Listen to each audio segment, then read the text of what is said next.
పెట్టాడు.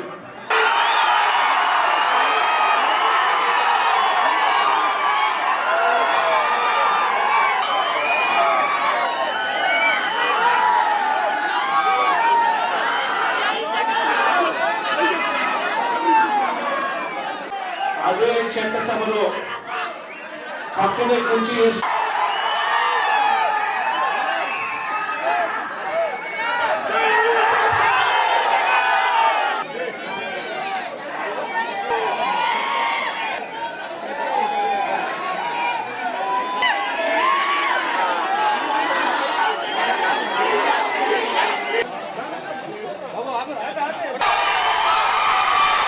ఈరోజు మన పార్టీలోకి కాదు రావడం, ఈరోజు మన కుటుంబ సభ్యుడిగా, మనలోకి ఒకటిగా, మనలో ఒకటిగా, మన దగ్గరికి మన కుటుంబ సభ్యుడిగా వచ్చాడు. శ్రీను భవిష్యత్తు నా మీద నమ్మకం ఉంచి నా చేతుల్లో పెట్టాడు. శ్రీనుకు అన్ని రకాలుగా న్యాయమే చేస్తాను, మంచే చేస్తాను అని ఈ సందర్భంగా అందరి సమక్షంలో కూడా చెప్తా ఉన్నాను. రేపల్ల నియోజకవర్గంలో మోహన్ యువకుడు, ఉత్సాహవంతుడు, బాగా గట్టిగా కష్టపడడానికి ముందుకొచ్చాడు. మోహన్కు మీ అందరి మద్దతు ఉండాలి. శ్రీను తన సొంత తమ్ముడిగా మోహన్ను భుజాన వేసుకుని మోహన్ను గెలుపు బాధ్యతలు కూడా శ్రీనునే తన భుజస్కంధాల మీద వేసుకుని తను గెలిపించే బాధ్యతలు కూడా తీసుకుంటా ఉన్నాడు. శ్రీను చేసే ఈ మంచిని జగన్ ఎన్నటికీ మనవడు.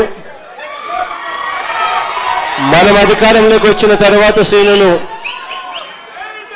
సంతోషపడే విధంగా అదే చట్టసభలో పక్కనే కుర్చీ వేసుకొని మళ్ళీ కూర్చోబెట్టే కార్యక్రమం జగన్ చేస్తాడని కూడా ఈ సందర్భంగా చెప్తా ఉన్నాడు.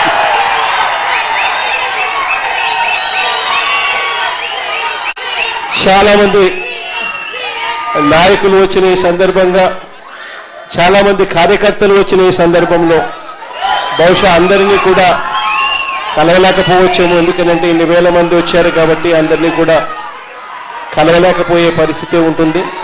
కానీ తర్వాత నేను సిన్నుకు చెప్తా ఉన్నాను, మోహన్కు చెప్తా ఉన్నాను, ఎప్పుడు అవకాశం ఉంటే అప్పుడు వీలైనంత ఎక్కువ మందిని నా దగ్గరికి తీసుకొని వచ్చి నాకు పరిచయం చేసే కార్యక్రమాలు ఖచ్చితంగా చేయండి అని కూడా చెప్తా ఉన్నాను. ఇప్పుడు కూడా మీ అందరి అభిమానానికి, మీ అందరూ నా మీద పెట్టుకున్న నమ్మకానికి, వైఎస్ఆర్ కాంగ్రెస్ పార్టీని గెలిపించాలి అని చెప్పి ఆరాట పడతా ఉన్న మీ అందరి తాపత్రయానికి మనస్ఫూర్తిగా వచ్చిన ప్రతి సోదరుడికి,